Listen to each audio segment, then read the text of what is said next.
So let's go to the beginning of you setting up practice, and this is usually the sketchiest and scariest time for most chiropractors, especially when they realize they don't have school to go back to. Did you have any patients set up? Did you prepare to have patients when you opened the doors? How'd you get ready to succeed when you first opened your doors? Well, we're doing the build out. We tried to do everything from Minnesota. We secured the building we wanted, and I flew down and looked at it, got signed the lease and everything.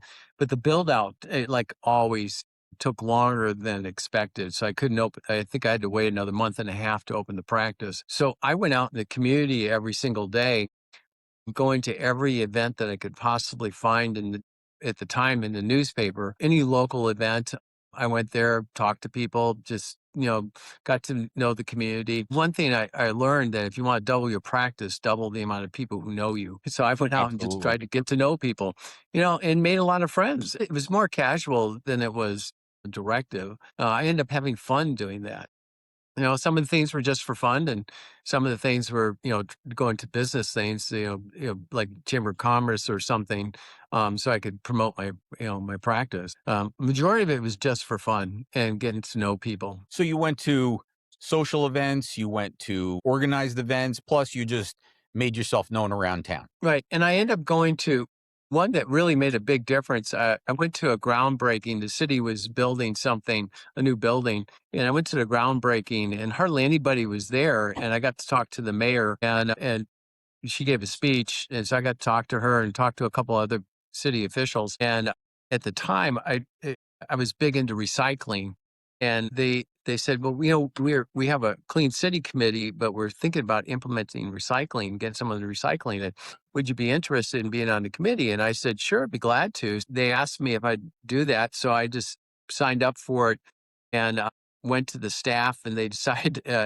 With my leadership, they made me chairman, Wow. and so I did the work to implement recycling in our city, and I spent probably a year doing that on the side, and got to know a lot of people doing that, and then we were able to present to city council, and we were able to implement recycling throughout our city. So that was probably the pivoted point in my practice when I really started getting to know people in Wow, the that sounds area. like your name is gonna spread very quickly through the community. Yeah, and then I decided to run for city council, and I unfortunately I won. So I was a city councilman for 2 terms for 8 years, and that's when my practice totally took off because I was in the paper a lot and trying to implement some important things that the city needed to have, and it was to me one of the most enjoyable thing.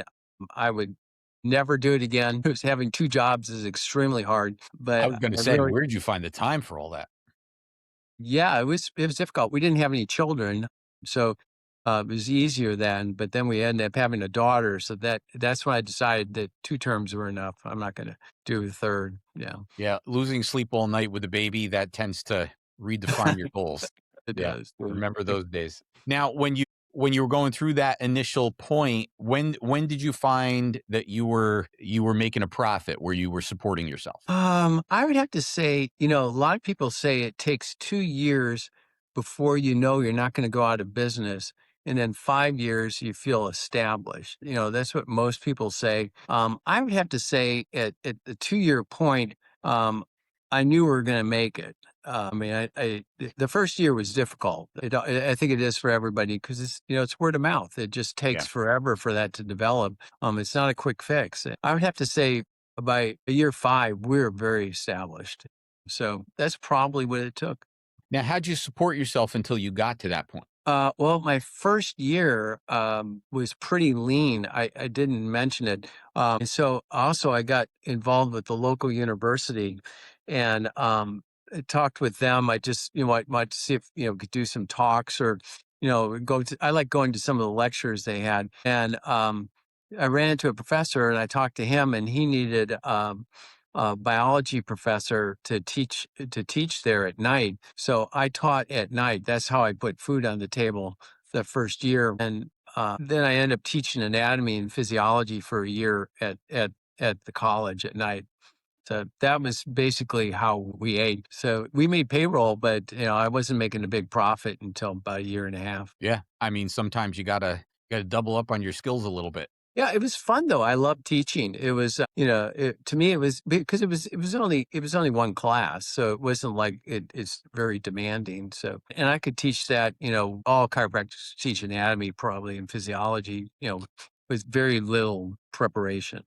Yeah, it brings you back to even discuss it because you go through all the motions in your head about how you learned all those things and memorized them, and you can almost visualize Mhm. at least I mean, I those were fond memories for me.